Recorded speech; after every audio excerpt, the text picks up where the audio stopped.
ህልምሽን አጫውቺኝ። ደራሲ ሲድኒ ሺልደን፣ ተርጓሚ ግርማ ኃይለ ሥላሴ፣ ተራኪዎች ኢሳይያስ አስራትና ቤርሳቤ ጌቴ።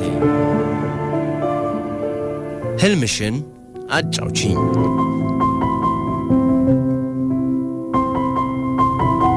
ጄን ክሉድና ቶኒ በጣም ጥሩ ጊዜ እያሳለፉ ቆይተዋል። በበረዶ መንሸራተት፣ በኪዩቢክ ከተማ መንሸራሸር፣ ምርጥ በተባሉት ሬስቶራንቶች በየቀኑ እራት መመገብ፣ ሁሉንም ምርጥ የተባሉ ነገሮች እያሳያት ቆይቷን ውብ አድርጎታል። አነስተኛ ባላት የጌጣጌጥ መሸጫው ወስዷትም የወደደችውን ቀለበት በእጇ ላይ አጥልቆላታል። መጨረሻው ግን አላማረም። በመኝታ ቤቱ ድንገት ሞቶ ተገኝቷል። ህልምሽን አጫውቺኝ ክፍል 10 ይቀጥላል።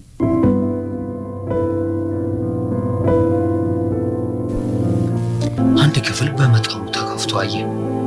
የመኝታ ክፍል ነበር። ወደዚያ ሄዶ በደንብ ከፍቶ ወደ ውስጥ ተመለከተ። ፊቱ ወዲያው ገርጥቶ አመድ መሰለ። ደነገጠ። ንጋቱ 11 ሰዓት የፖሊስ ጣቢያው ግራጫ የድንጋይ ግንብ ታምሷል። ሻምበል ፓውል ኬር ይጠይቃል። ምንድን አገኘን? የፖሊስ መኮንኑ ጋይ ፎንቴን መልስ ይሰጣል። የሟቹ ስም ክላውድ ፓረንት ነው። አባላዘሩ በሙሉ ተቆርጧል። ሬሳ መርማሪው ግድያው የተፈጸመው ከ3 እስከ 4 ሰዓት በሚሆን ጊዜ ውስጥ ነው ብሏል። የሟች ኮት ኪሱ ውስጥ የፓቫሊየን ሬስቶራንት ክፍያ የተፈጸመበት ደረሰኝ አግኝተናል። በእርግጥ ሬስቶራንቱ ውስጥ ራቱን ተመግቦ ነበር። የሬስቶራንቱን ባለቤት ከተኙበት አስነስተን አነጋግረናል። በእጄ ጄን ክሉድ ከአንዲት ሴት ጋር ወደ ሬስቶራንቱ መጥተው ራት እንደተመገቡ ነግሮናል። ሴትዮዋ ቶኒ ፕሪስኮት ትባላለች። ውብ ናት። ንግግሯ ላይ የእንግሊዝኛ ተጽዕኖ ይደመጣል። የፓረንት ጌጣጌጥ መደብር ኃላፊ በበኩሉ ሟች በዚያን ቀን ጠዋት አንዲት ሴት ወደ መደብሩ ይዞ መጥቶ እንዳስተዋወቀውና ሴትዮዋ ቶኒ ፕሪስኮት እንደምትባል ቃሉን ሰጥቷል። ሟች ለዚያችው ሴት አንድ ውድ ቀለበት በስጦታ አበርክቶላታል። ሟች ከመሞቱ ጥቂት ቀደም ብሎ ከሴት ጋር ሩካቤ እንደፈጸመ ገምተናል። ግድያው ለፖስታ መክፈቻ በተዘጋጀ ሹል ብረት ነው የተፈጸመው። ፖስታ መክፈቻው ብረት ላይ አሻራ ተገኝቷል። ያገኘነውን መረጃ ወደ ቤተ ሙከራ ወደ ፌዴራል ወንጀል ምርመራ ቢሮ ልከን ምላሻቸውን በመጠባበቅ ላይ ነን። ቶኒ ፕሪስኮትን ይዛችኋታል? አልያዝናትም። ለምን? ልናገኛት አልቻልንም። ከተማ ውስጥ ያሉትን ሆቴሎች በሙሉ አጣርተናል።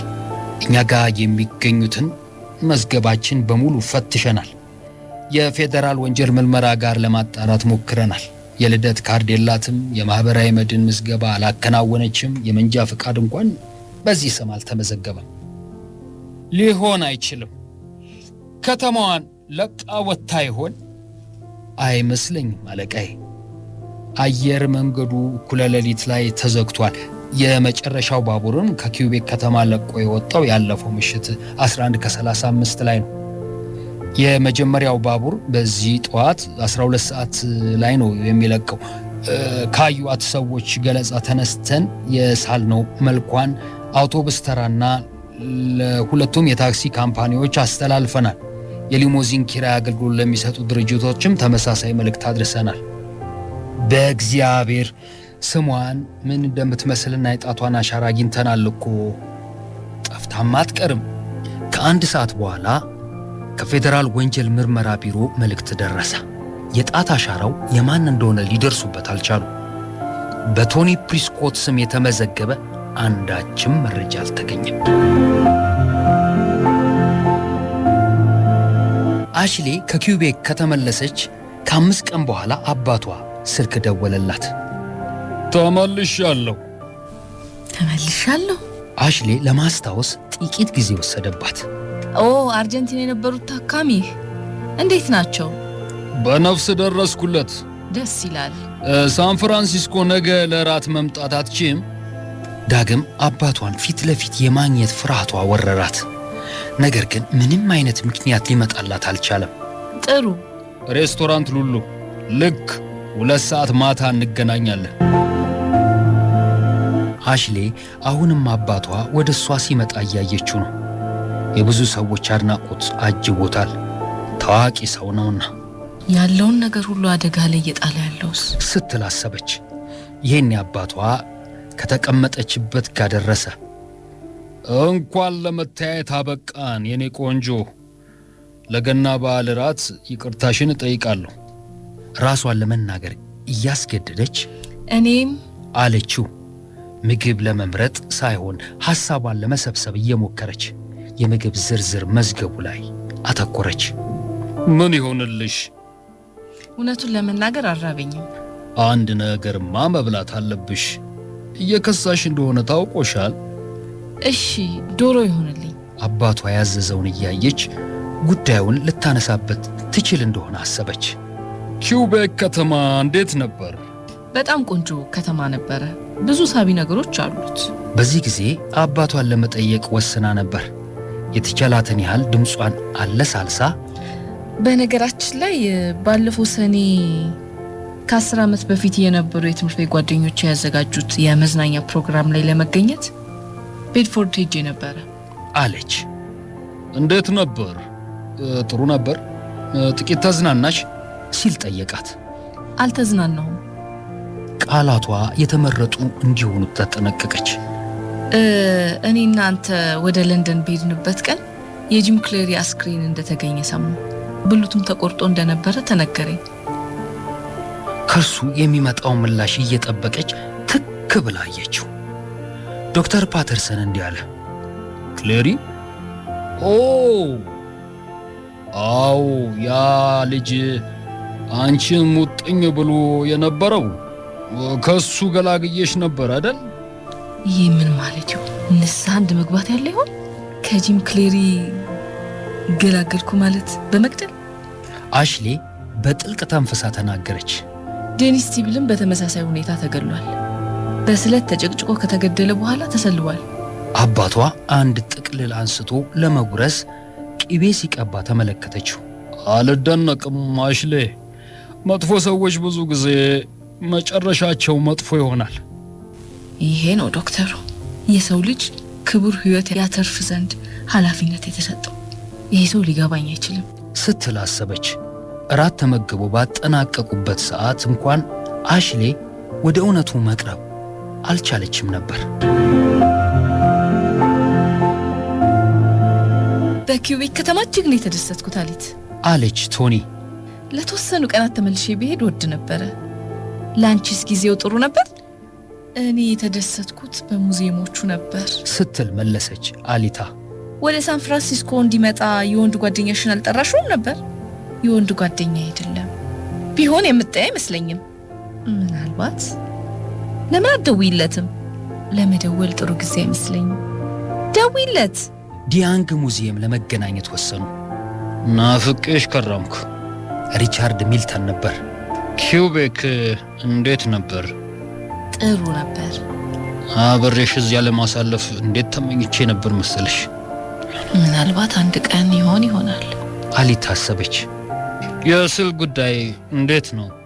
ብዙ መጥፎ አይደለም። አንዱን ስዕሌን ታዋቂ ለሆነ ስዕል ሰብሳቢ ሸጥኩ። ግሩም ነው። በእርግጥም ተደስታለች። በውስጧ የምታስበው እንዲህ እያለች ነበር። ከሱ ጋር ስሆን በፍጹም ልዩ ሰው ነኝ። ይህን ጊዜ ከሌላ ሰው ጋር ብሆን ኖሮ የማስበው ሌላ ነበር። ማን ነው ያንተን ተራ ስዕል የገዛ?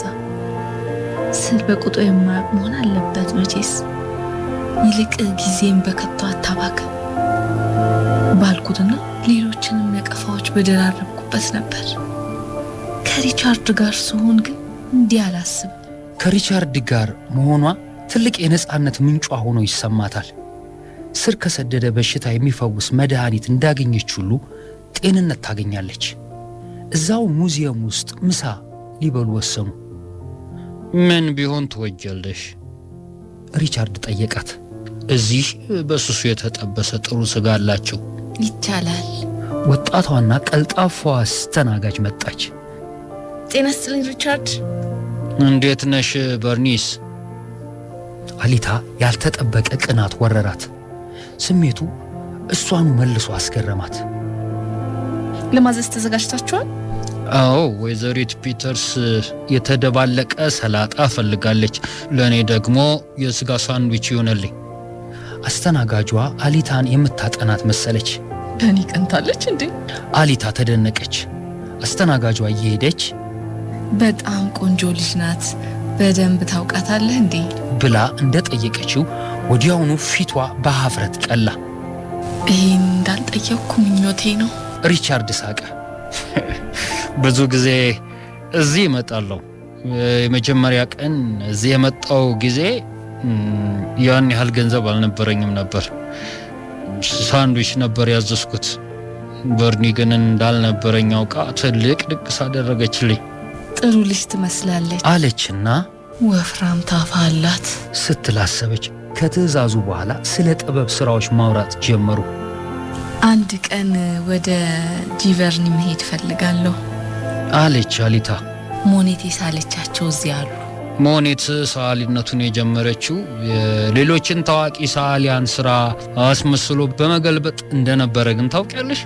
በፍጹም። ትክክለኛ ጉዳይ ነው። ከዚያ በኋላ መመሩ የሆነውን ባውሊንግ አግኝቶ ይህን ትቶ ወጣ ብሎ ተፈጥሮ ላይ በማተኮር እንዲችል ነገረው። እዚህ ላይ አንድ ግሩም ታሪክ አለ። የአትክልት ስፍራ ቤት ብሎ የሰየመው ስዕልን ለመሳል ሲወስን አንድ ትልቅ ጉድጓድ አስቆፍሮ ነበር። ምክንያቱም ስዕሉን የሚያቀርብበት ሸራ 8 ጫማ ርዝመት ስለነበረው እዚያ ጉድጓድ ውስጥ ገብቶ እያደገ ነው የሳለው። ስዕሉ ፓሪስ ዲኦርሴ ሙዚየም ውስጥ ይገኛል። በእንዲህ አይነት ስሜት ሰጪና አስደሳች ጨዋታ ጊዜው አለፈ። ከምሳ በኋላ አሊታና ሪቻርድ የተለያዩ ኤግዚቢሽኖችን እየተዘዋወሩ ተመለከቱ። በስብስቡ ከ40 ሺህ በላይ ስራዎች ተካተው ነበር። ከግብጾች ጥንታዊ ቅርጽ አንስቶ ዘመነኞቹ የአሜሪካን ሰዓሊያን ድረስ ስራዎች በተሟላ ሁኔታ ተሰባስበዋል። አሊታ ከሪቻርድ ጋር ስትሆን ያ እየተቃረነ የሚያስቸግራት የውስጥ ሐሳቧ ጨርሶ መዳፈኑ ያስገርማታል። በደንብ ልብስ ያቆጠቆጠ ጥበቃ እንደምን ዋልክ ሪቻርድ አለ። እንደምን ዋልክ ብሬን። እሷ የኔ ጓደኛ ናት፣ አሊት ፒተርስ ትባላለች። እሱም ብሬን ሂል ይባላል። ብሬን ወደ አሊታ ዞሮ ሙዚየሙ እንዴት አገኘሽው አላት። በጣም ግሩም ነው። ሪቻርድ ስዕል መሳል እያስተማረኝ ነው አለ ብሬን። አሊታ ወደ ሪቻርድ ተመለከተች። በእውነት?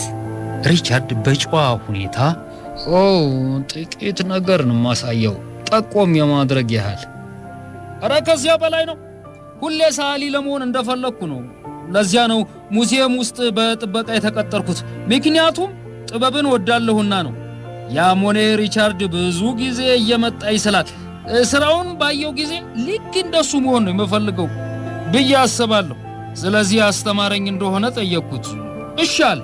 ለመሆኑ እሱ የሚስላቸው ስዕሎቹን አይተሻል? አዎ አሊታ መለሰች። ግሩሞች ናቸው። ጥበቃው እንደተለዩ እንደዚህ ማድረግህን ወድጀዋለሁ ሪቻርድ አለች። እኔም ለሰዎች እንደዚያ ማድረግን ወደዋለሁ ብሎ ተመለከታት። ከሙዚየሙ እንደወጡ ሪቻርድ በጋራ የምንኖረው ጓደኛዬ ዛሬ የጭፈራ ዝግጅት አለበት፣ ለምን እዚያ አንሄድም? አንድ ላሳይሽ የምፈልገው ስዕል አለኝ አላት። አሊታ እጁን ጨበጥ አደረገች። አሁን አይሆንም ሪቻርድ። እንዳልሽ በሚቀጥለው ሳምንትስ? እሺ። እዚህ ላይ የተሰማትን በቅጡ ለይቶ ማወቅ አልቻለም። ሪቻርድ መኪናዋን ወደ አቆመችበት ስፍራ ሸኛት። መኪናዋን ማሽከርከር ስትጀምር እጁን ለስንብት ወዘወዘላት። አሊታ ያንን ምሽት ለመተኛት በመስለምለም ላይ ሳለች እንዲህ ስትል አሰበች። እንደ ተአምር ነው። ሪቻርድ ከመጥፎ ወጥመድ ፈቶ ነፃ አወጣኝ። እንቅልፍ ወሰዳት። ስለሱ ማለም ጀመረች። ከሌሊቱ 8 ሰዓት ላይ የሪቻርድ ሚልተን ደባል ጌሪ ከልደት ፓርቲ መመለሱ ነው። መኖሪያ ቤቱ በጨለማ ተውጧል። የእንግዳ መቀበያ ክፍሉን መብራት አብርቶ ሪቻርድ ብሎ ተጣራ። ወደ መኝታ ክፍሉ ሄዶ በር ላይ በመቆም ወደ ውስጥ ተመለከተ። ከመቅጽበት ሆዱ ብጥብጥ አለበት። እስኪ ተረጋጉ ልጆች አለ መርማሪው ዋይተር ተቀምጦ የሚንቀጠቀጠውን ጌሪን እያየ። ወደ ርዕሰ ጉዳያችን እንመለስና እንዲህ ሊያደርግ የሚችልበት ጠላት አለው? ጌሪ ምራቁን ዋጠ። የለም፣ ሁሉም ሰው ሪቻርድን ይወደዋል። አንድ ሰው ግን ይህን አድርጓል። ለመሆኑ አብራችሁ ስትኖሩ ምን ያህል ጊዜ ሆናችሁ? 2 ዓመት። ከገንዘብ እጥረት የተነሳ ለመቆጠብ ነው አብረን መኖር የጀመርነው። መርማሪ ዋይተር ትንሿን መኖሪያ ዙሪያ ገባዋን ተመለከተ። ቤት ሰርሳሪ እንዳልሆነ እርግጠኛ ነኝ። እዚህ ምንም የሚሰረቅ የለማ። ደባልህ በፍቅር የቀረባት ሴት ነበረች? የለም፣ አለች። አንዲት የወዳት የነበረች ሴት አለች። እንደሚመስለኝ እሷን መውደድ ጀምሮ ነበር። ስሟን ታውቃለህ? አዎ፣ አሊታ ፒተርስ ትባላለች። ፖርቲኖ ውስጥ ነው የምትሰራው። መርማሪ ዋይተርና መርማሪ ሬኖልድ እርስ በርስ ተያዩ። ከፖርቲኖ? የመድኃኔዓለም ያለ። ከ30 ደቂቃ በኋላ መርማሪ ዋይተር ከፖሊስ መኮንኑ ዳውሊንግ ጋር በስልክ እየተነጋገረ ነው። ጌታዬ፣ እዚህ አካባቢ ስለሚካሄደው ግድያ ለማወቅ እንደሚፈልጉ እናውቃለን። እርስዎ ከያዙት ምርመራ ጋር የሚመሳሰል ግድያም እዚህም ተፈጽሟል። የእግዚአብሔር ያለ። ከፌዴራል ወንጀል ምርመራ ጋር በጉዳዩ ላይ ተነጋግሬያለሁ። በተመሳሳይ ሁኔታ የተገደሉ 3 ሰዎች ቁጥር 3 ደርሷል። የመጀመሪያው ቤድፎርድ ፔንሲልቫኒያ ውስጥ ነው ከ10 ዓመት በፊት። ሁለተኛው ዴኒስ ቲቪል የተባለ ሰው፣ ያም እርሱ የያዙት የምርመራ መዝገብ ነው። ሌላኛው ኪውቤክ ከተማ ውስጥ የተፈጸመ ሲሆን አሁን ደግሞ እዚህ። ምንም ትርጉም የሚሰጥ ነገር አልታየኝም። ፔንሲልቫኒያ፣ ኪውቤክ፣ ሳን ፍራንሲስኮ የሚያያይዝበት ይታያል። ይህን ለማረጋገጥ እየሞከርኩ ነው። ኪውቤክ ከተማ ለመሄድ ፓስፖርት ያስፈልጋል። የፌዴራል ምርመራ ቢሮ የገና በዓል ሰሞን ኪውቤክ ውስጥ የነበሩና እንዲሁም ሌሎች ግድያዎች በተፈጸመበት ጊዜ እዚያ ግድያ የተፈጸመበት ቦታ የነበሩ ሰዎች ፓስፖርታቸውን በማመሳከር ላይ ነው። ወሬ አቀባይ ነፋስ እያናፈሰ የሆነውን ሁሉ ለመገናኛ ብዙሃን አቀበለ። የተገኘው ወሬ ፊት ለፊት ገጽ ማሸብረቂያ አድርገው ለዓለም አዳረሱት። በተከታታይ ነፍስ በማጥፋት የሚፈለገው ሳይገኝ ቀረ። በተለያዩ ቋንቋዎች ይህ ዜና ተናፈሰ። የተለያዩ የሥነ ልቦና ጠበብት በግድያው ላይ የተለያየ አስተያየት ሰጡ እና በግልጽ እንደሚታወቀው ሁሉም ተጠቂዎች ወንዶች ናቸው። የሚገደሉበትና የሚሰለቡበት አኳን የአንድ ግብረ ሰዶማዊ ተግባር። ፖሊሶች የታዋቂዎቹን ቀደምት ግንኙነት ለማጥራት ቢሞክሩ ወንጀሉ በፍቅር የተበደለ ሰው እንዳከናወነ ይደርሱበታል። በእርግጠኝነት እኔ ልለው የምችለው በእንዲህ ያለው ግድያ ላይ የሚሰማሩት በልጅነታቸው ጊዜ ከእናታቸው ጋር ብዙ ተጽዕኖ ተቀብለው ያደጉ ልጆች ናቸው። ቅዳሜ ጠዋት መርማሪ ዋይተር ለምክትል አዛዥ ብሌክ ከሳን ፍራንሲስኮ ደወለ። ምክትል አዛዥ፣ የሚጠቅምህን የተሻሻለ መረጃ ይዣለሁ። ምንድነው? ልስማዋ። ከፌዴራል ምርመራ ቢሮ ስልክ ተደውሎልኝ ነበር። ዣን ክሉድ በተገደለበት ዕለት ኪውቤክ ውስጥ የነበረ አንድ አሜሪካዊ እንግዳ ከፖርቲኖ መመለሱ ተመዝግቧል። ጥሩ መረጃ ይመስላል። ያ ሰው ማን ነው? ሴት ናት። ፓተርሰን ትባላለች። አሽሌ ፓተርሰን። አመሻሽ 12 ሰዓት ላይ ምክትል አዛዥ ብሌክ ወደ አሽሌ መኖሪያ በመሄድ መጥሪያውን ተጫነ። ከተዘጋው በር በስተጀርባ የእሷኑ ደንጋጣ ድምፅ አደመጠ። ማን ነው? ምክትል አዛዥ ብሌክ ነኝ። ላነጋግርሽ እፈልግ ነበር ሚስ ፓተርሰን። ረጅም ጸጥታ ሰፈነ። ከዚያም በሩ ተከፈተ። አሽሌ ከስጋት ጋር እያስተዋለችው ቆማለች። መግባት እችላለሁ? ይችላሉ። ስለ አባቴ ሊያነጋግረኝ ሳይሆን አይቀርም። መጠንቀቅ ይኖርብኝ ስትል እያሰበች ወደ ውስጥ እየመራችው ዘለቀች።